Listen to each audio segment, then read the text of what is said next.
Hello students, देखिए बेटा, आज मैं आप लोगों के लिए class 11 chemical bonding and molecular structure के इंपॉर्टेंट टॉपिक्स और उस इंपॉर्टेंट टॉपिक्स पे किस किस तरीके के पॉसिबल क्वेश्चंस है वो लेके आए हैं, जो रिपीटेडली क्वेश्चंस आते हैं। यूटी हो गया, हाफ ईयरली हो गया, या फिर आपके फाइनल एग्जाम्स हो गए, उसमें आते हैं। तो चैप्टर का नाम है, ध्यान देखिएगा वीडियो को वीडियो को ज्यादा लंबा खींचूंगा नहीं मैं, ध्यान देखिएगा बेटा।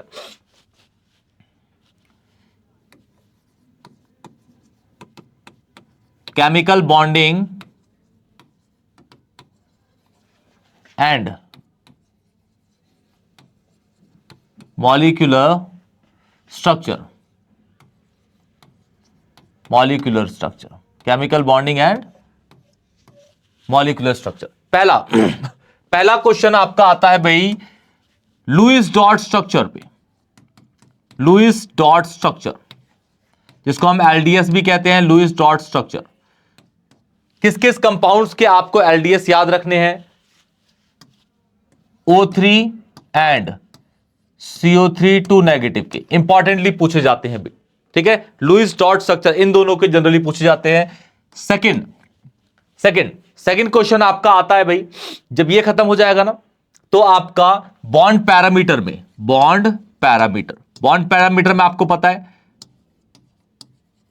Bond length, bond angle, bond association energy, bond order, ये आते हैं, ठीक है। तो इनके ऊपर ना एक क्वेश्चन आता है बॉन्ड एंगल पे। बॉन्ड एंगल में क्वेश्चन आता है, इसके अंदर का टॉपिक है बॉन्ड एंगल का। बॉन्ड एंगल का क्वेश्चन आता है भाई NH3 या NF3, किसका बॉन्ड एंगल ज्यादा होता है? NH3 या NF3 किसका बॉन्ड एंगल ज्यादा है, ठीक है। तो आपको ये सब पता होना चाहिए भाई, किसका ज्यादा होता है बॉन्ड एंगल, ज्यादा होता है किसका? NH3 का बॉन्ड एंगल, ठीक है, क्योंकि इसमें नाइट्रोजन की इलेक्ट्रोनेगेटिविटी हाइड्रोजन ज्यादा है, अपने साइड खींचता है, तो रिपल्शन बॉन्ड में ज्यादा हो जाता है। क्लियर? पढ़िएगा, इंपॉर्टेंट है, ठीक है, क्वेश्चन आता है भाई। फिर ये खत्म करने के बाद थर्ड आपका है हाइब्रिडाइजेशन, नहीं इसमें रेजोनेंस लेते पहले। रेजोनेंस एक इंपॉर्टेंट है, रेजोनेंस भी आपका जो जनरली पूछेगा O3 से या फिर CO3 2 नेगेटिव का पूछता है। O3 या CO3 2 नेगेटिव का मतलब लुईस डॉट भी इससे पूछा जा सकता है, लुईस डॉट, या फिर आपके जो रेजोनेंस के स्ट्रक्चर भी इसके जनरली पूछे जा सकते हैं। क्लियर है? रेजोनेंस के स्टेटमेंट भी याद रखिएगा, ठीक है। डीलोकलाइजेशन या फिर shifting of pi electrons of pi bond in A compound called the process resonance. Okay, fourth जो है आपका हाइब्रिडाइजेशन निकालने के लिए, ठीक है। हाइब्रिडेशन में आप ऐसे मान लीजिए कि VSEPR थ्योरी मान लीजिए, VSEPR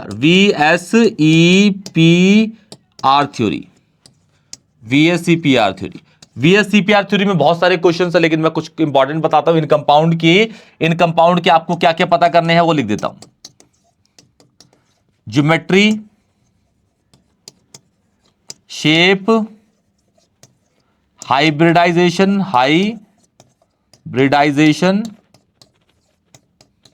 ठीक है। हाइब्रिडाइजेशन कौन कौन से कंपाउंड है ध्यान सुनिएगा बेटा। एक आता है जनरली SF4, एक आता है ClF3, एक आता है आपका PS3, एक आता है आपका PCl5, PCl3, ठीक है, और एक आता है XCF4। इन कंपाउंड्स के जनरली पूछे जाते हैं आपको शेप, ज्योमेट्री एंड हाइब्रिडाइजेशन। तो आप लोग निकाल सकते हैं बहुत इजीली। जैसे इसका मैं सपोज बताता हूं, इसका कलर चेंज कर लेते हैं बेटा। देखिए इसकी सपोज हाइब्रिडेशन निकालूं मैं, तो होती है इसकी sp3d1, ठीक है। sp3d1 के लिए जो ज्योमेट्री होगी वो होती है आपकी ट्राइगोनल बायपिरामिडल। क्या होगी? यहां लिख देता हूं, ट्राइगोनल बायपिरामिडल,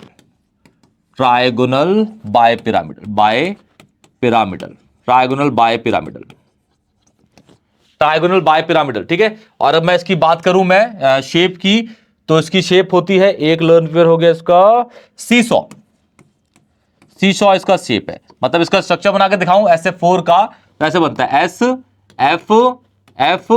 F ऊपर, एक F नीचे, ऐसे ऐसे ऐसे ऐसे, और यहां पे होता है आपका लोन पेयर। ये इस तरीके से दिखता है भाई, इस तरीके से आपका शेप है। क्लियर? ऐसे इसका भी निकाल लेंगे आप, इसका भी निकाल लेंगे, इंपॉर्टेंट है, ठीक है बेटा, ये इंपॉर्टेंट है। क्लियर?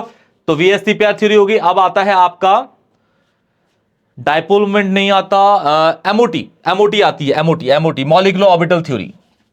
6 था ये, 5 था, देख लीजिएगा, 6 था मेरे ख्याल से। तो MOT molecular orbital theory, molecular orbital theory, orbital theory, MOT कहते हैं इसको, molecular orbital theory, MOT important है भाई बहुत ज्यादा। काफी सारे क्वेश्चन मिलेंगे आपको एक्सरसाइज में भी, इसके एक्सरसाइज में बहुत सारे क्वेश्चन मिलते हैं।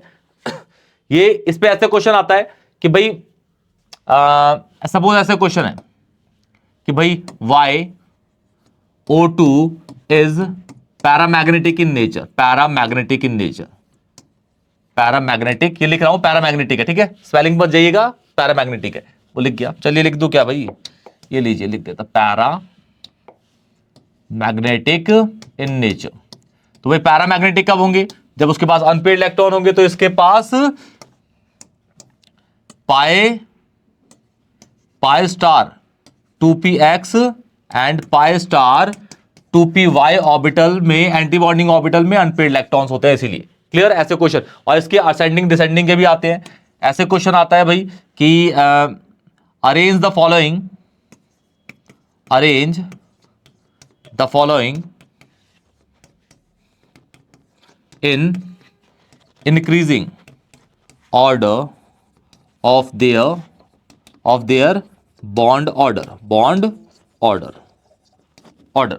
तो सब काफी सारे कंपाउंड दे देगा, जैसे दे देगा O2 नेगेटिव, O2 एक नेगेटिव, O2 एक पॉजिटिव, O2 दो पॉजिटिव। इन सब का आप एमओटी के, एमओटी थ्योरी से इन सब के क्या निकालते हैं, बॉन्ड ऑर्डर निकालते हैं। बॉन्ड ऑर्डर का फॉर्मूला आपको पता ही होगा, NB minus NA, number of bonding electron minus number of anti bonding upon 2, ठीक है। और जिसका ज्यादा बॉन्ड ऑर्डर होता है वो ज्यादा स्टेबल होगा, जिसका ज्यादा बॉन्ड ऑर्डर होगा वो ज्यादा स्टेबल होता है। क्लियर, तो इस तरीके से एमओटी के भी क्वेश्चन आते हैं। क्लियर बेटा, वीबीटी में सिग्मा एंड पाई बॉन्ड का रिलेशन पूछा जाता है, और वीबीटी से भी क्वेश्चन आता है कि भाई YHE2 मतलब molecule of helium is does not exist, explain on the basis of VBT या एमओटी, दोनों आंसर एक ही आते हैं, बस तरीके अलग अलग है, और एनसीईआरटी के क्वेश्चन है ये बेटा। क्लियर, एक क्वेश्चन लास्ट आपका आता है डाइपोल का, डाइपोल का, डाइपोल मोमेंट का, डाइपोल मोमेंट का, कि NF3 या NH3 किसका ज्यादा होता है, इन दोनों में से ज्यादा किसका है, तो आपको बताना है। एनसीईआरटी का क्वेश्चन है। तो ये आपके इंपॉर्टेंट पॉसिबल क्वेश्चंस है इस चैप्टर के अंदर जो इंपॉर्टेंटली आते हैं, इन टॉपिक्स में ये जनरली कवर होते हैं। क्लियर बेटा, कोई भी डाउट होगा तो प्लीज मुझे कमेंट सेक्शन में बताइएगा। वीडियो अगर अच्छी लगे तो दोस्तों को शेयर करिएगा। अगर आपके पास ऐसा कोई डाउट है तो मुझे प्लीज कमेंट सेक्शन में बताइएगा।